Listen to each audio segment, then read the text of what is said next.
Hi, I'm Dee Ray, Research Director at the Center for Play Therapy at the University of North Texas, and we're starting this whole new initiative where we're hoping to encourage people to read research and understand research and then actually do research in play therapy. So we have this series that we're starting that we're super excited about, and each of the little segments that we do will tell a little bit more about how we do research and how we understand it and then how we can use it in our practice. Welcome to our first installment of our series on how we use research here at the Center for Play Therapy.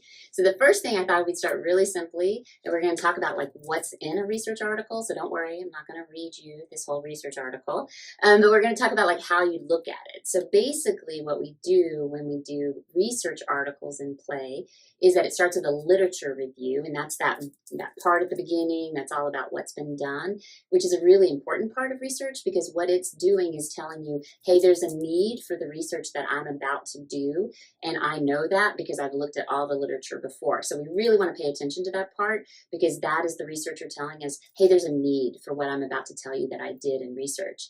And then it moves into methods. And when you do methods, what you're looking for is what was the research question? What was the question that the researcher was going to ask? And what are they trying to answer with the study that they did?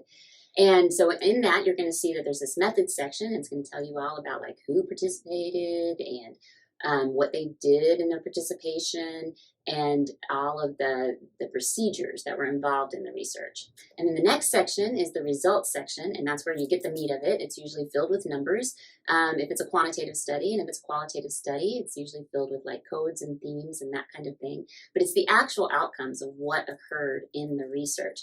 So it is where the factual information is. So you don't want to skip that part because you really want to see what were the facts involved in this research outcome.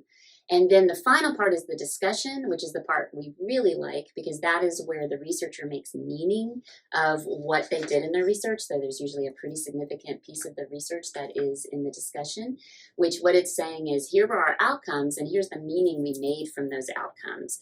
And here's how you can use it in practice, especially for play therapy research. A lot of times what's talked about in discussion is here's how you can use it. And so as play therapist practitioners, definitely want to read that part of what does this mean for my practice? What does this mean for my clients? And then what does this mean for future research? What else needs to be done in this area? So I always like the discussion because that's where you get the part of what was important to the researcher, of what came out of the study.